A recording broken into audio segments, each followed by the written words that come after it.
confirmation we're going with the recording, then I'll start the little cue. Recording is active. Right. The recording of this meeting, of the regular meeting of the December 15th Charter Commission Government Structure Work Group will now begin. Good afternoon. Welcome to this virtual meeting of the Charter Commission's Government Structure Work Group. The meeting includes the remote participation of members as authorized under Minnesota Statutes Section 13D.021 due to the declared local health pandemic. For the record, my name is Greg Abbott. I am one of the co-chairs of the Charter Commission's Government Structure Work Group. I will now call this meeting to order and ask the clerk to call the roll so that we may verify the presence of a quorum. Commissioner Ginder. Present. Commissioner Mecchi.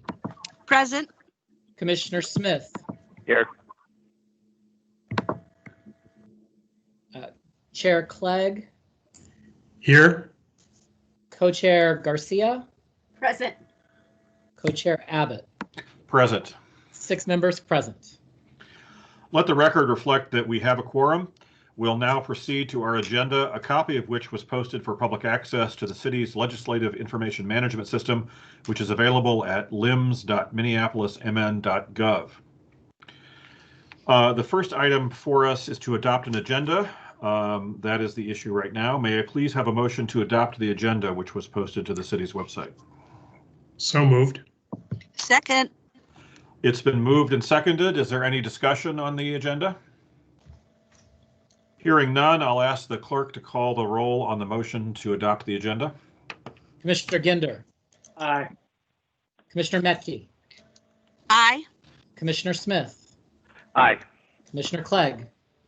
Aye. Co-chair Garcia. Aye. Co-chair Abbott. Aye. There are 6 ayes. All right, the motion has passed and the agenda is adopted. Item 3 on the agenda is a review of comparable jurisdictions. We're going Excuse me, Chair Abbott. yes. But before you get started, I just wanted to introduce new Commissioner Diana Hawkins, who has joined us and is, at least I can see her. Welcome, Commissioner Hawkins. We're glad to have you. Thank you, Frank. Thank you for having me. All right. And thanks for joining us in the work group. So we'll obviously see you at the main meeting in early January. Item 3 again on the agenda is reviewing a report submitted by Commissioner Ginder of comparable jurisdictions and their government structures for use in developing proposals for our own potential amendments. And I'll turn over the floor here to Commissioner Ginder, who can give us a short presentation about his work. Thank you, Mr. Chair. One of the things that you realize when you go through all of the various city charters is that many of these are difficult to really read what is happening in the city. So when I did these summaries, these are my best reads based on just the charter itself. As I said, it's not trying to interpret them under state law or to delve into any local opinions that might explicate on what is really going on in the charter. That said, when you go through each of the charters for the strong mayor cities that I reviewed, there are a couple of things that you notice. One is what you would probably expect, for example, that the mayor instituting the budget process and setting the vision or goals of a city in general. For each city, those are subject to review by the local council. Some things that are, I think, of interest to our group are some things that talk to the strength of the mayor in these strong mayor cities. One thing that you'll notice is that the mayor has a much greater authority to appoint people to all the various boards and commissions in each city. If you notice in Minneapolis, caucus to boards, well, it is not as complicated or convoluted as it once was with the open appointment process. still has a number of appointing authorities. In most of the cities that I reviewed, the mayor is the lead person and does most of the appointing to the various. If I can interject, Peter, your audio quality is not great. You're breaking up on us. I don't know if there's something on your end or if it's so the tech people can give us some advice. Could be your Wi-Fi signal breaks up a little bit, Peter. Yeah, I haven't had an issue on this location previously. How does that sound right there? So far, so good. Try and stay maybe a little closer. Other things that I noticed is that probably, I think, except for one, all of the charters that we looked at specifically delineate the mayor as the chief executive officer of each city, which Minneapolis does not do. And most of the charters also describe the mayor as the chief administrative officer of each. So right out of the gate in each of these charter cities, you see that the executive and administrative functions are pretty much aligned underneath the mayor. You'll also notice in several of the cities that there are specific prohibitions against the city council being involved in administrative functions, that their role is strictly limited to the legislative function.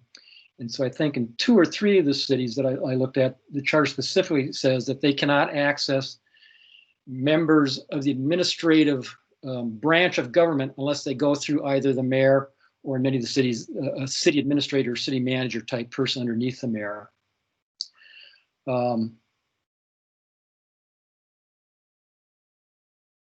Another thing that I thought was useful or was interesting is that all cities give the mayor a stronger role in the appointment of department heads. And when I say that, I mean that the mayor typically appoints people subject only to council confirmation. There is, in most of these cities, nothing like our executive committee that imposes a third body, as it were, between the mayor and the council. So in most of these cities, the mayor is the person that either can appoint or remove the department head. And so unlike Minneapolis, where it's technically the executive committee makes that decision to move forward with that subject to council approval. Another thing that I didn't notice is that the jurisdictions are not, don't really have a common theme in the sense of how long department heads are appointed for, whether they're appointed for term, and if they are appointed for term, what is the length of the term? How many cities have positions that are served strictly at the pleasure of the mayor? So you'll see, even in the strong mayor cities, there's not a uniformity in how that is done. And one other aspect of that is that in almost every city that I look at, police and fire are a little bit of outliers. They are treated a little bit differently than regular department heads, whether they're deemed in the administrative department or in the executive department. So some city might have a commission that gets involved in it. Some, like St. Paul, it kind of flips the role of the council and the mayor, where the council has a much greater role in bringing forth candidates in the appointment process for the police chief and the fire chief.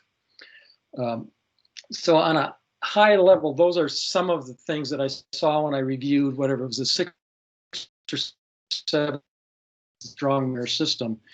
Some kind of correlations to what they do as to what Minneapolis does. So that's all that I really have prepared to say on that, and obviously would be prepared to answer any questions that I can. Chair Clegg, you have your hand up. I do. Thank you, Commissioner Ginder.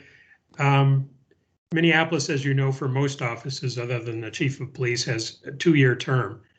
And I'm just wondering, for those jurisdictions that do have terms, is that typical or is that shorter than normal?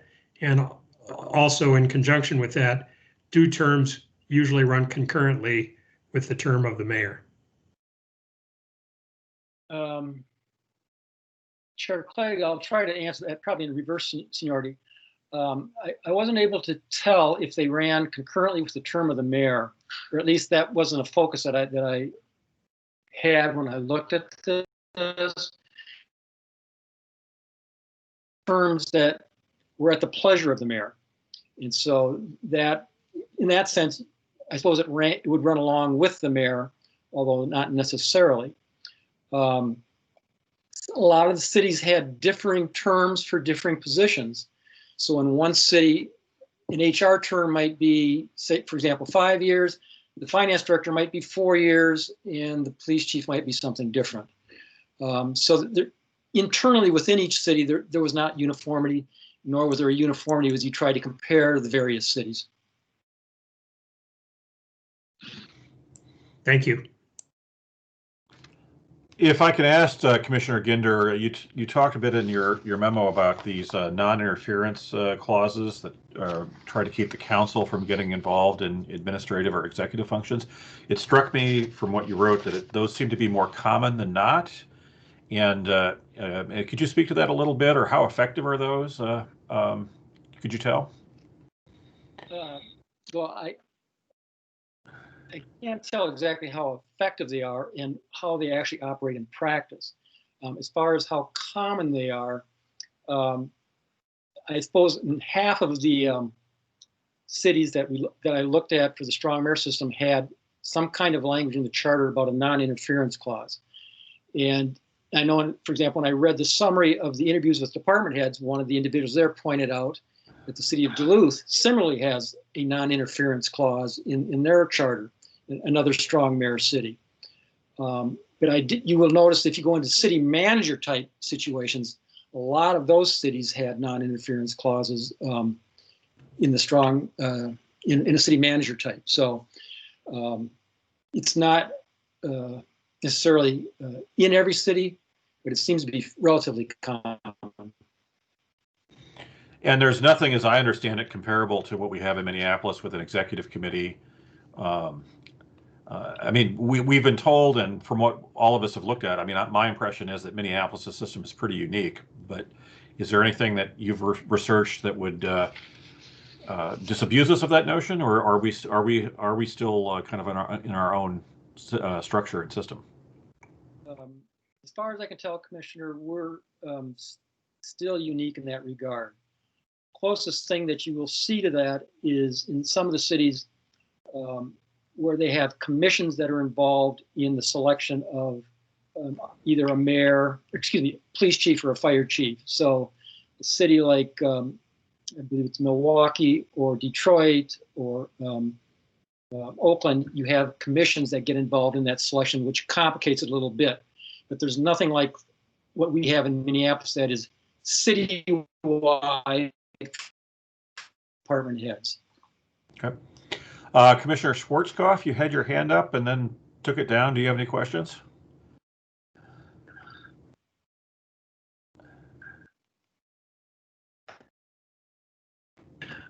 Yes, Mr. Chair, I didn't have a question. I just had a statement. Okay. I was city coordinator at the time that the charter was amended to bring in the new method of choosing department heads.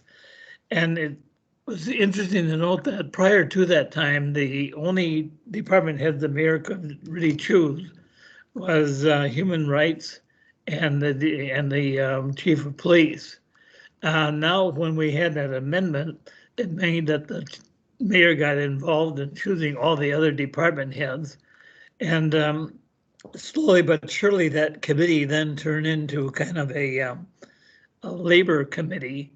So what we were doing prior to that time is there was no way for anyone to establish some kind of a way for people for department heads to have some kind of a policy to carry out during the year and to review that at the end of the year. And so what they did then is they gave the city coordinator the responsibility to meet with the department heads and to work with them on developing what their goals and what they were supposed to accomplish that year based upon what was coming out of their committees that they reported to. And then we would sit down with the committee at the end of the year and go through it with them. So we had some way of really checking on how department heads were doing. That was the first time the city coordinator then had some real authority to really encourage department heads to work together with the council mayor. Until that time, the city coordinator only had the responsibility of urging them and helping them and things like that. So it was kind of interesting to see how that new committee worked. It brought the mayor into government more with the council, because until that time, the council basically ran everything. And it also gave us a chance to develop some kind of reporting responsibility for the department heads in the end. Maybe Ginder remembers that too. I don't know. Do you, Peter? Well, I remember part of that, and also what really, and I think in part what happened was the mayor gave up some of his or her authority to appoint the police chief in order to gain greater control and input into appointment of all the other department heads. Because prior to that time, the city council had a greater say in the appointment of department heads. And then following up on something Commissioner Schwarzkopf raised, one of the things that I suspect is much easier in the other cities that I reviewed, the strong mayor cities, is the idea of performing performance reviews, performance evaluations, because primarily that is the mayor satisfied with what this person is doing. In Minneapolis, conversely, for example, the 13 years that I was deputy city attorney, where I was involved with some of this, I don't know how many times the performance review process changed for department heads, trying to figure out what's a good way to do a performance review. How much do you involve the city council? How much do you involve the executive committee? How much of this is public? What shouldn't be public? And I think you saw that in some of the notes prepared by the committee after the interview with the department heads, is they're uncomfortable with the performance review process, and which oftentimes feels to they're being reviewed by a number of people. So that's not evident when you review the charters, but I suspect it's one thing that's much a cleaner process in cities with strong mayor systems. Are there any other questions or statements with respect to Commissioner Kinder's report?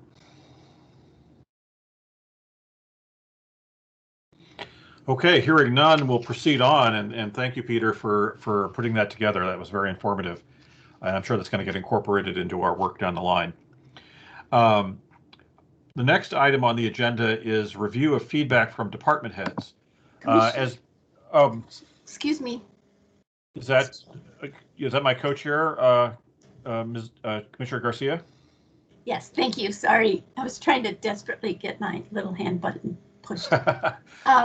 I think as we do go to the next agenda item, I just wanted to let folks know that the city clerk is currently talking to Duluth, Rochester, and St. Paul, to the other cities of the first class in the state of Minnesota, for us to have the opportunity to talk to them at one of our January meetings. So I think maybe asking them some of these pieces about how their city runs could be another source of comparable information. Right, and I think we tentatively have that scheduled for our next meeting, which is January 6th, I believe. But we will obviously get that on the agenda and get that noticed publicly before we do that. Thank you. Well, anyway, back to item 4, the feedback on our interviews with city department heads. As everybody knows, we've put together kind of a longish memo, kind of summarizing the results of those interviews, and I suspect that most of you have probably glanced at it, but given the time involved, I don't know that a lot of people have really read through it in detail. And I would encourage people to read this, to take this document and actually take some time to study it, because I think there were some really important points that were developed in these interviews, and I think that's something that really is going to inform how we proceed on this, at least from my perspective. I wanted to, before we open up a discussion, I wanted to just read some excerpts for the sake of the meeting and for those who might be watching the meeting without having this document in front of them. Let me just, in the introduction, I think there was a strong statement. Overall, department heads expressed unanimous belief that the current structure lacks strong accountability, is overly complex and highly inefficient, and is significantly influenced by personalities of individual elected officials. This highly diffused government structure makes it difficult to determine who is in charge and who is accountable for any given policy, project, or proposal. This gets elaborated a bit on page 3. The quote here I think is relevant. A primary concern articulated by department heads was the lack of accountability under the current structure. The diffused structure results in an operating culture of, quote, governance by committee, unquote, which can lead to having, quote, too many cooks in the kitchen, unquote, in which no one person or position is ultimately responsible for outcomes. It is not always clear within the current structure how to secure clarity in terms of priority or direction from the City Council, nor is it clear how departments are expected to take input from individual council members to inform their work. A lack of efficiency and high waste is another significant flaw directly attributable to the city's current organizational structure. The current structure, lacking a central coordinating point, results in multiple and sometimes conflicting staff directions, most of which are not prioritized or evaluated for duplication, often with unanticipated consequences. Public engagement and those processes can be problematic because the different policymakers create and or recreate expectations around process and design on a project-by-project basis and not as a consistent holistic design and function of the enterprise. In this environment, pet projects by elected policymakers can drive budgetary decision-making and investments, which usually fails to address enterprise needs and priorities. Being pulled in multiple directions make it harder for departments to focus on official cities' priorities, goals, and needs. And then lastly, we asked the department heads how they thought that the city structure had functioned during the crises, the multiple crises the city has faced during calendar year 2020. And this, I think, is a fairly good summary of that. And this is off of page 7. In the early days and weeks, watching events unfold during these crises, it was difficult to identify who exactly was in charge of the city and the city's response. The overall public impression was the city was unraveling, and this was in large part the result of a lack of clear leadership and clarity around roles and responsibilities. Conflicting messaging between the mayor and the council, as well as individual council members, led to confusion, frustration, and unnecessarily negative media coverage at a time when the city truly needed to be seen as one organization speaking with one voice. I think, from my perspective, and obviously we're going to open this up for questions and discussions, and I would encourage people to, ask, Chair Clegg, Co-Chair Garcia, and myself. We're conducting these interviews.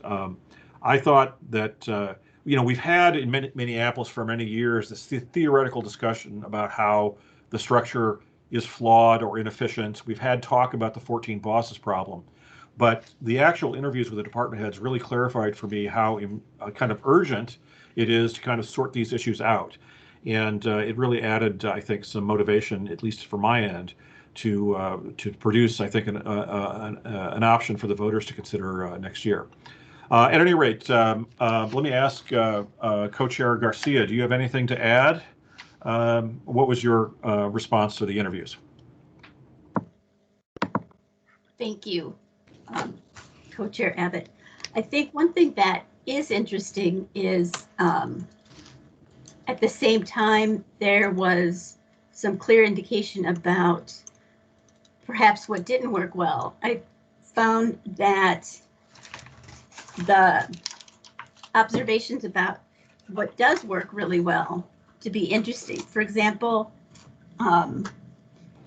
they said that the budget process works well, largely because of the clear delineation of the roles and responsibilities, as well as I know the neighborhood 2040 plan was quite contentious in communities, but they spoke about it in terms of a process and making progress on that process. And they said that that also worked well. And it seems like when there is either clearly spelled out or a clear tradition or practice of everybody knowing what lane they're in and having a set goal or set focus, that's when the enterprise seems to work at its best. And the other thing that I thought was interesting is, especially for when the mayor made his emergency declaration and some of the departments came together as a policy group and kind of acted as a cabinet, so to speak, that was also very effective. So despite kind of the diffuse issues and the kind of stepping on each other's toes, so to speak, that Commissioner Abbott mentioned, an interesting nut to crack would be, what is it about where there does seem to be breakdown, and where is it where people do seem to function well together, and is there anything in common? So that's generally my observation. Chair Clegg, do you have anything to add in your reaction to the interviews? I don't, unless there are questions from the group. Very good. Let's open up for questions or comments from the rest of the group. Chair, this is Commissioner Ginder. I have a comment. Go ahead. I want to, first of all, to commend those of you who are involved in this process, as well as the city clerk's office, for the work you did on this and for putting together a document that I believe does an excellent job of capturing not only the broad themes, but a lot of the nuances that take place in the city environment. As I said, having worked there for 35 years, I have a strong feeling about what takes place. And I thought that your summary did an excellent job of capturing a number of those issues, as well as the strength of the current system. And because there are strengths of the current system, but it did a really good job capturing, I think, what department heads actually feel. And I really am thankful that they appear to be pretty forthcoming with you on this. And just in response to the earlier comment from one of the chairs, I think where it works best is where there is a process that is clearly outlined. And that's a reason, for example, why the budget process works pretty smoothly, because there's a clearly outlined process in how this is put together. And the 2040 plan comes together well because, to a large degree, that operated underneath the aegis of the city council and the zoning and planning committee, or whatever they currently call that committee now, so that there was a staff or several departments that were responsible for putting it together. And when those lines of authority are clear, you tend to find that it works better. And where there are larger endemic situations where those lines aren't as clear is where it's more likely to fall apart into the coalitions of whether it's elected officials or department heads all having, whether you want to view it as turf battles or anything else, or just legitimate differences over the proper policy to proceed with. But anyway, thank you very much for the work. Well, thank you. I appreciate the feedback. Is there any other comment or question?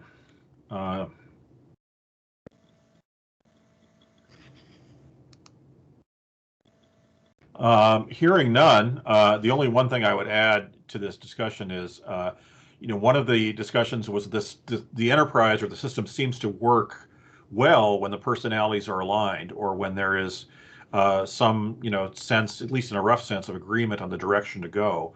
The problem is when there is a disagreement between, for example, the council and the mayor, or disagreement amongst various council members, you get a situation where things get blocked. And if you could read the report, I mean, there's instances where, if there is conflict, the conflict never gets resolved typically.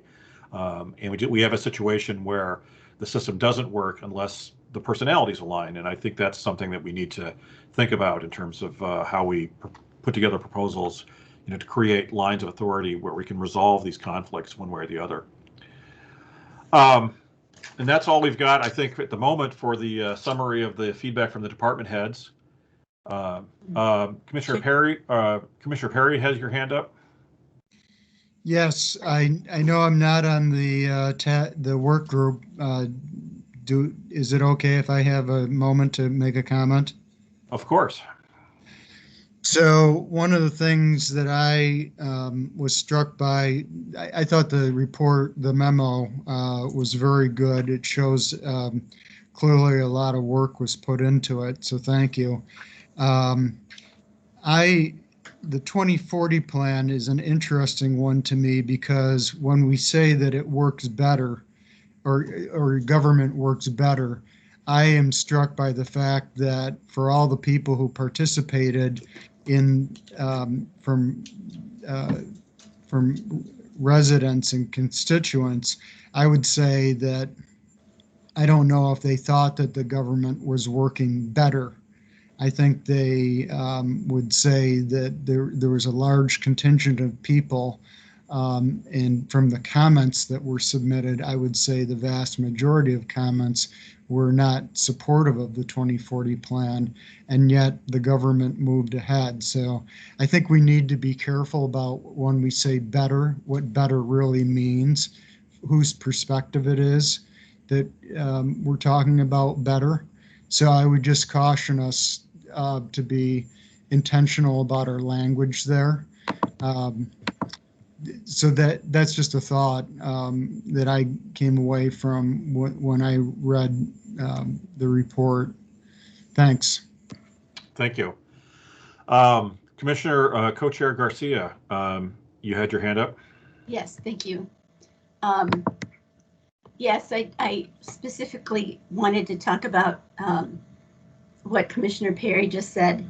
I completely agree. I don't, notwithstanding the outcome and then what happened after the 2040 plan, that I don't dispute had its deep flaws and a lot of unhappiness from community members.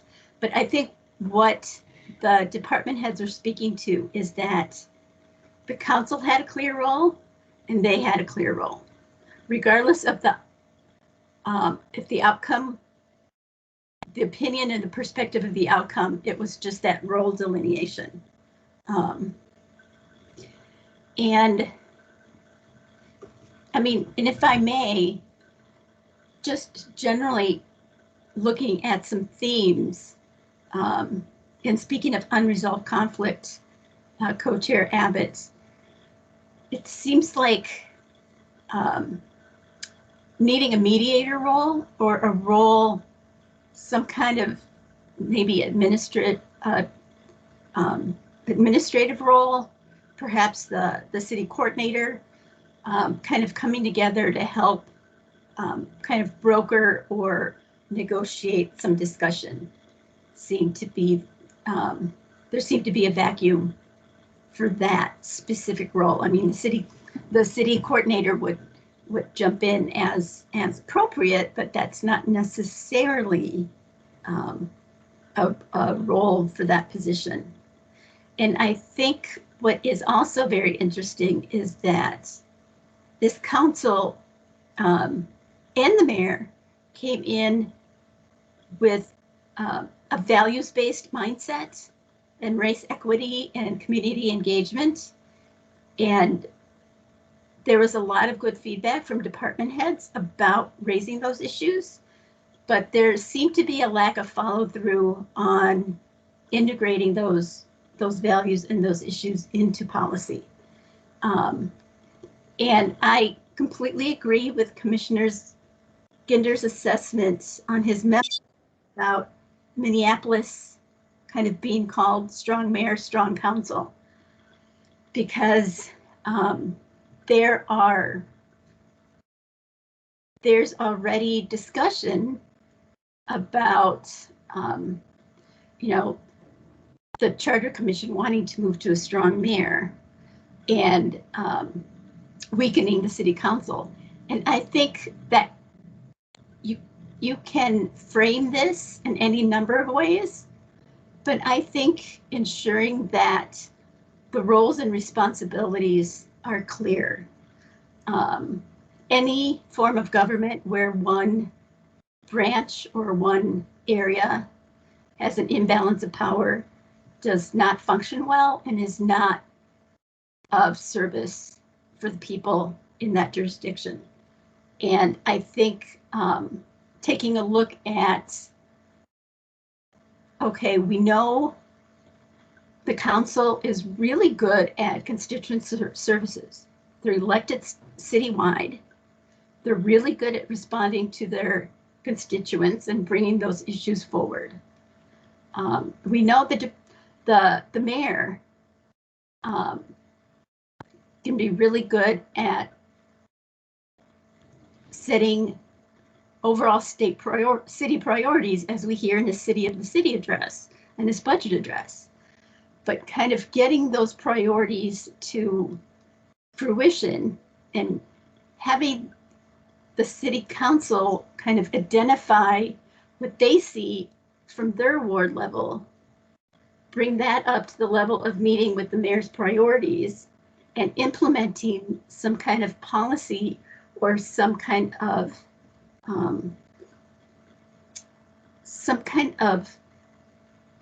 procedure or some kind of implementation that's not seen very often. Those two things don't match and they come through. So they each have a very, very valuable role and can be very, very good at their roles, but defining why and how they come together in achievement of a common focus, I think is key. And I think when we did see that seemingly unraveling of the city this summer, and even as we continue to, as the city continues to debate the police department and kind of decentralizing some of the police department, I think you see that where there's not a clear sense of what is our collective mission? How are we going to come together to accomplish it? And how can we really turn to the departments that are specialists in their area and get their expertise on a specific issue or perspective opinion that kind of meshes and aligns with other things, with everybody else's priorities. I'm kind of looking at the greater good of the city for that. Thank you. Commissioner Schwarzkopf has his hand up very patiently for a bit. Thank you, Mr. Chair. I read this report and I thought it was just an outstanding report, and I'm very pleased that you and your committee did this report. It's the kind of thing that I have felt for probably 40 years, maybe 50 years. I went to work for the city in 1972 as the city clerk. And one of the major things I had to do was to go down to the mayor's office every 2 weeks and help the mayor understand why he should not veto anything, and explain to him the rationale behind what the city council had done, because there was no relationship between the mayor and the city council, and therefore that was my assignment as a city clerk to do that. When I became city coordinator, my staff frequently said to me, "Lyle, you don't manage us. We need to be managed." And I said, if I don't manage up to the council and the mayor, your life is going to be miserable. And so I spent most of my time managing up, making sure the council and mayor were working together or were on the same page, making recommendations, helping them come together. Because if we didn't, we just couldn't work together. And this report points out all the downfalls, all the pitfalls, the time wasted, and all those kind of things, which I had to do. And very interesting how this all worked. You know, before in the 1960s, we did not have a city coordinator. And there was the Booz Allen Hamilton report, which recommended that Minneapolis have some kind of administrator. And out of that report then came the city coordinator. And the first city coordinator was the chair of the Department of Public Works, Tommy Thompson, who really brought about the different bridges that we have downtown, the over the streets and pulling all the different buildings together. And anyway, he was the first one to come along and do that job. And so it's just kind of developed since that time. The other interesting thing is that when I became city clerk, I asked the city council, what is my job description? What do you want me to do? And they had no idea. So at that point, I then read the charter, figured out what my job was from the charter, and tried to carry out my job based upon what the charter said.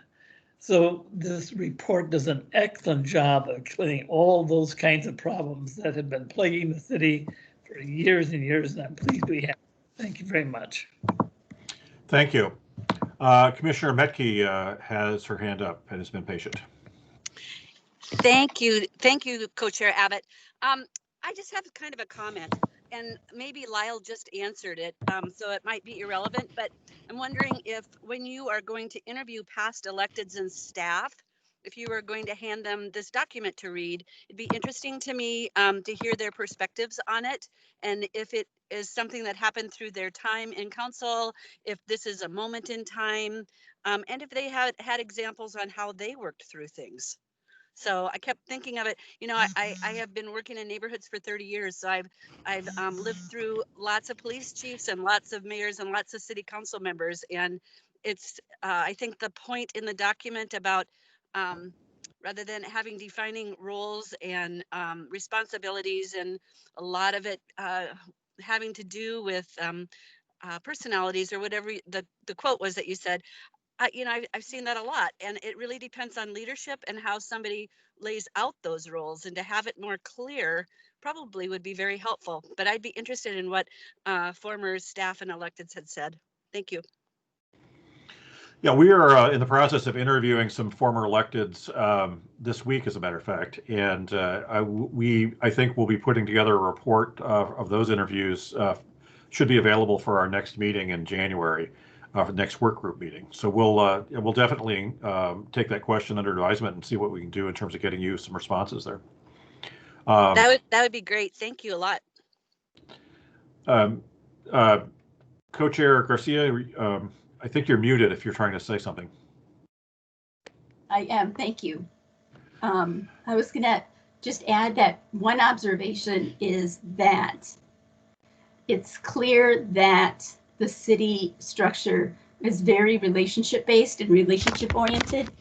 And this time of COVID does not do any favors to build relationships when people are not physically in the same space and getting together and passing one another in the hallways, etc.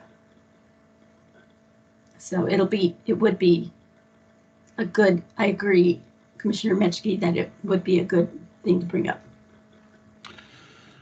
Commissioner Schwarzkopf, you got your hand up? Yes, you know, that's a good point that you just made. I remember that I would, at 4:30 in the afternoon, everything quieted down for city council members. So at 4:30, I'd go into the council chamber offices, and I'd go from office to office visiting with all 13 council members, making sure that things are okay that day and that things are working out, and talking to them about whatever they might be interested in talking about. And so, as a city coordinator, I had to spend that time doing that in order to make sure that things kept going well in the city. And so we did that for an hour and a half. And it was one of the city attorneys one time was doing that too. One of the former city attorneys would come in, and both he and I would go visiting different ones. Now, when the council was fighting among themselves, as it seems to be doing today, I would have to watch to see who saw me go into one council member's office So after I finished, then I would go back to the council member who saw me go in that office and kind of talk to them and explain to them what I said to the other council member. I mean, that's the way we lived in City Hall in order to run the city government. True. Thank you. Are there any other comments or questions on agenda item 4, the feedback from the department heads? Okay, thanks. That was a good discussion, and let's move on to item number 5, which is the next steps and recommendations. I'll just say we are tentatively scheduled for our next work group meeting, I believe Wednesday, January 6th, and at that point we should have a report, I think, on some of the interviews we're doing with former electeds. I also think at that point we might have a presentation from I don't know if we'll actually have them available on January 6th, but that's when we're shooting for the conversation with the other first class cities, Duluth, Rochester, and St. Paul on the 6th. And obviously we're open to suggestions. If anybody has any comments or suggestions on our next steps or any recommendations, please raise your hand and let us know.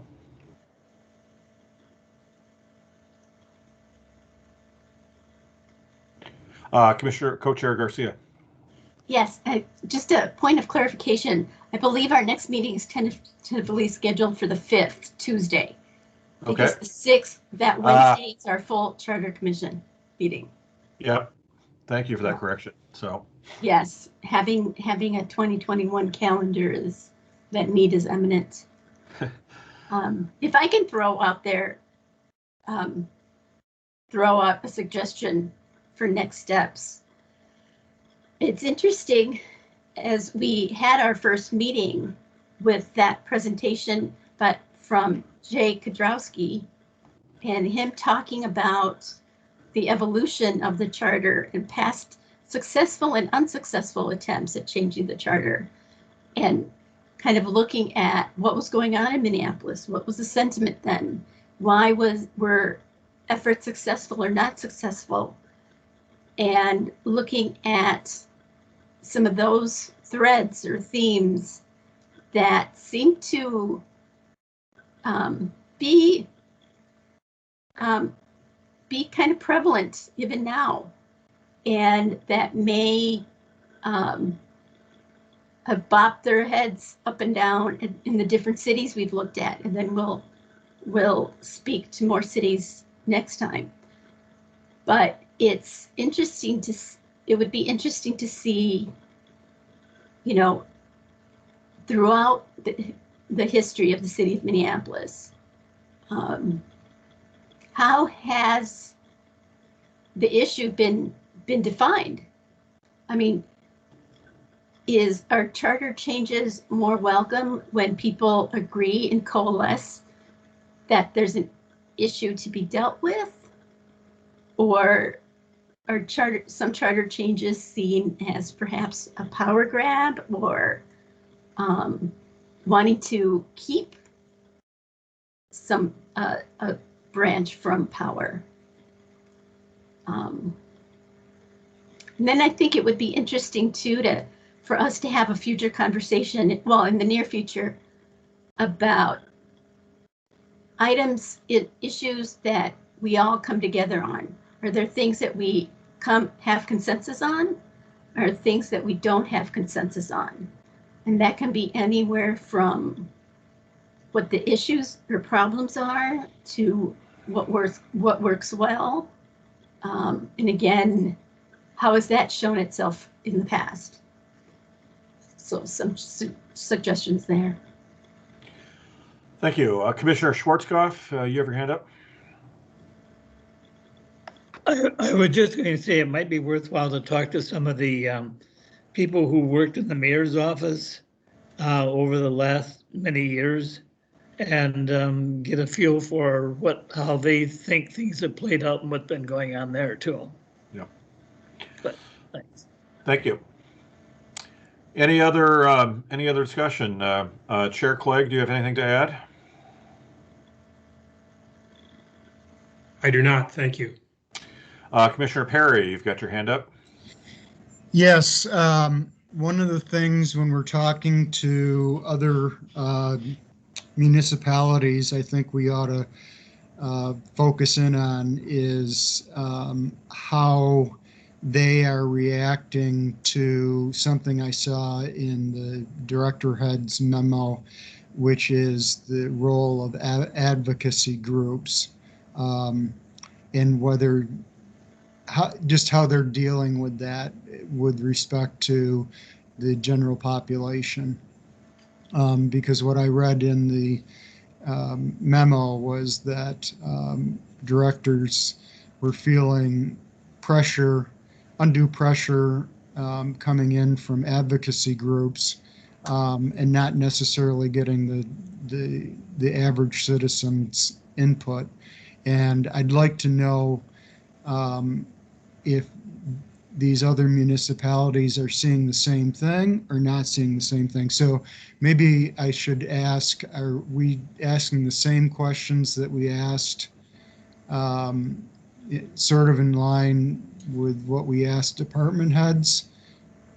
Or are we doing something slightly different in the questions? Because if we're doing the same thing, then the question is answered.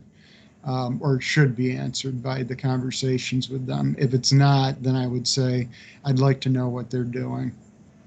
Thanks. Yeah, no, the questions we're asking of the former electeds are, I would say, almost identical to the question we asked the department heads. And it'll be interesting to see, I think, to explore that with the other first-class cities. Chair Clegg.